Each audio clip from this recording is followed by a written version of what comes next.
Salut les polyglottes, j'espère que vous allez bien. Dans cette vidéo, on va voir 7 raisons pour lesquelles vous allez pouvoir faire appel à un professeur de langue. Dans mon approche, vous l'avez sans doute remarqué, je suis très axé sur le fait d'être autodidacte.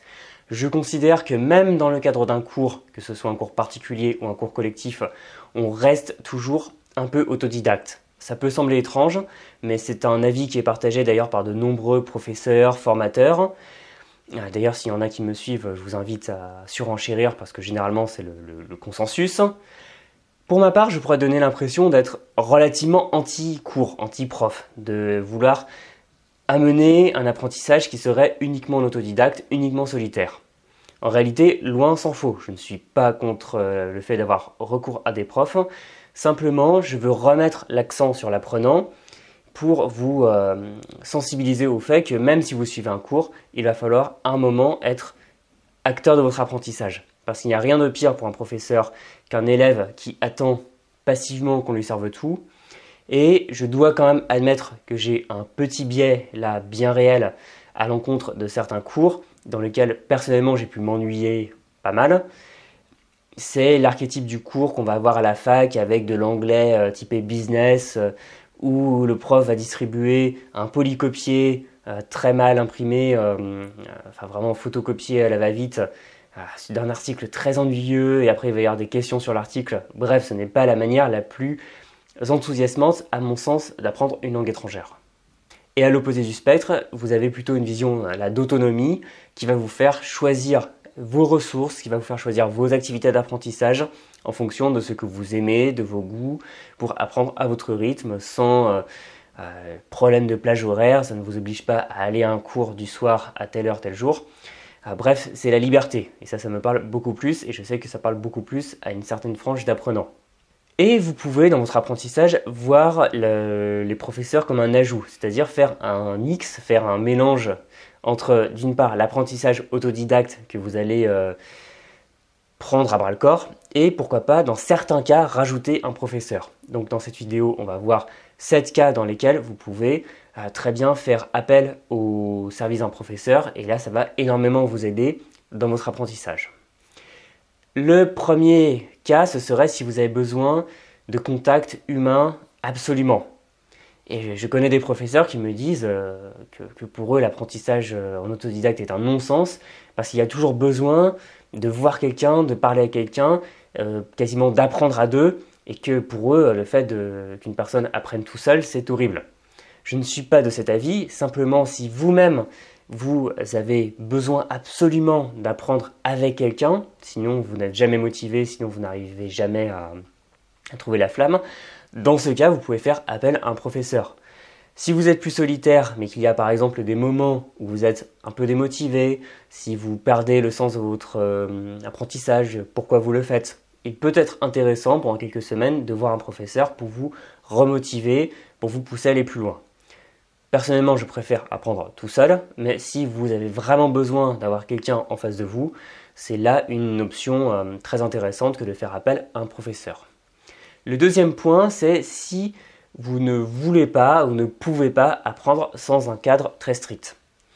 Toujours, je fais l'éloge de l'autonomie, mais il y a des personnes qui sont plutôt soit qui ont besoin vraiment d'être cadrées tout le temps, sinon qui n'y arrivent pas, soit si vous avez plutôt une approche VIP, vous aimez qu'on vous mâche le travail, vous avez une problématique, c'est bon, je vais apprendre une langue, bon, débrouille-toi pour me faire un cursus.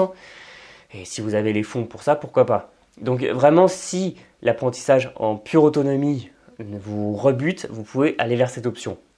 Cela étant dit, ce que j'ai pu remarquer, c'est que dans la majorité des cas, les personnes qui me disaient avoir peur de l'apprentissage en autonomie, une fois qu'elles ont pu avoir le cadre, c'est-à-dire comment s'organiser, comment choisir ses activités, que faire au quotidien, elles arrivaient généralement beaucoup mieux à gérer leur apprentissage seules et ressentaient beaucoup moins le besoin de voir un professeur juste pour cette raison. Donc je vous invite quand même à regarder mes autres vidéos, lire les articles sur le blog, comme ça vous allez vous rendre compte que vous pouvez très bien, même si vous ne l'avez jamais fait, apprendre une langue de manière très autonome. La troisième raison d'aller voir un professeur, ce serait au début de votre apprentissage pour poser les bases. C'est-à-dire si vous n'avez pas encore beaucoup confiance en vous par rapport à votre capacité à vous saisir de cette langue, si vous avez peur de prendre de mauvaises habitudes, si vous avez plein de questions à poser, il peut être intéressant dans les premières semaines d'aller voir un professeur pour poser tout ça. Par exemple, si vous n'êtes pas sûr de bien entendre et de bien prononcer les sons propres à votre langue cible, vous allez pouvoir poser vos questions et vous faire corriger en cas de besoin. Et contrairement à un locuteur natif plutôt amateur, dirons-nous, le professeur saura beaucoup mieux vous expliquer, par exemple, comment prononcer un son, comment exprimer quelque chose, bref, les rouages de la langue. Donc dans ce cas, il peut être intéressant, pour prendre un démarrage sur de bons rails, d'aller voir un professeur. Sachant qu'un prof n'est pas utile uniquement au niveau débutant, il peut devenir très précieux par la suite à un niveau plus avancé. Par exemple, si c'est pour personnaliser votre apprentissage, le rendre plus pointu. Parce que plus on va progresser dans une langue, plus les besoins vont être précis et particuliers. Si vous commencez tout juste à apprendre une langue, vous pouvez très bien apprendre le corpus de connaissances de base, c'est-à-dire vous présenter, dire bonjour, répondre à des questions très simples, parler de vous. Bref, tout le monde en a besoin et vous ne pouvez pas vous tromper. Par la suite, si vous avez atteint par exemple, un niveau C1 dans une langue, il peut être vraiment très intéressant d'aller voir un prof pour peaufiner, pour aller voir les détails, pour aller chercher vos imperfections, pour aller encore plus loin et poser des questions très précises. C'est pour ça que je suis toujours vent debout contre la recherche de la méthode, la fameuse méthode C2 standardisée, quand je vois des gens qui demandent est-ce qu'il existe une méthode pour atteindre le niveau C2 ?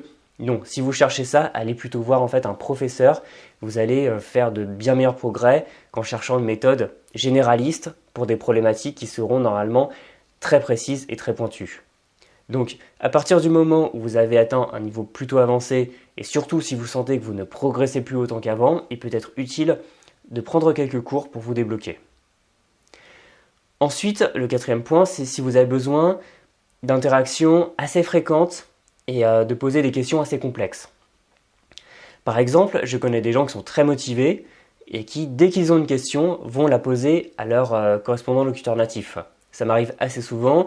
Je dois avouer que parfois il m'arrive de me limiter parce que mes correspondants n'ont pas forcément énormément de temps, ce sont des bénévoles, et je ne veux pas leur prendre tout leur temps.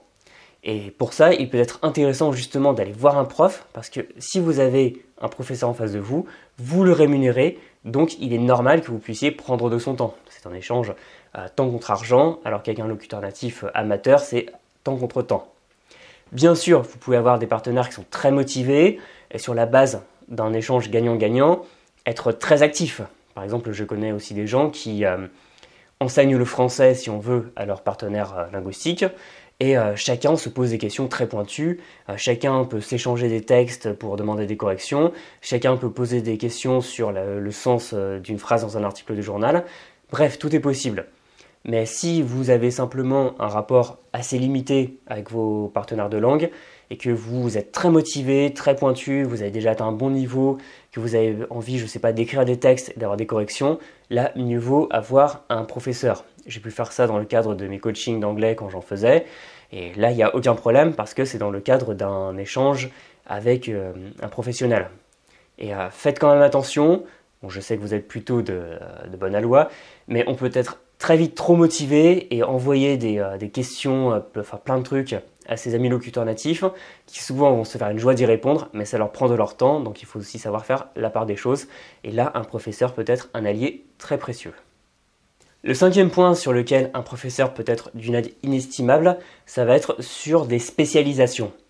Par exemple, la spécialisation que j'ai pu avoir le plus souvent dans mes études de langue, c'est la traduction. Et il est vrai que à de nombreux moments, des professeurs qui étaient très pointus sur le sujet ont pu faire des remarques, ont pu apporter des nuances, des précisions sur la langue que je n'aurais jamais pu avoir autrement. Et par exemple, si vous faites de la traduction, il est intéressant d'en faire par vous-même, il n'y a aucun problème, mais sur des techniques de traduction, c'est-à-dire se demander comment rendre certaines choses, à quel niveau de politesse ou quel registre peut appartenir une expression, ces expressions qui reviennent très souvent dans la langue et surtout comment bien les rendre en français pour que ce soit naturel. Bref, il y a énormément de points sur lesquels un avis, un recul d'un professeur très expérimenté peut être essentiel pour aller plus loin.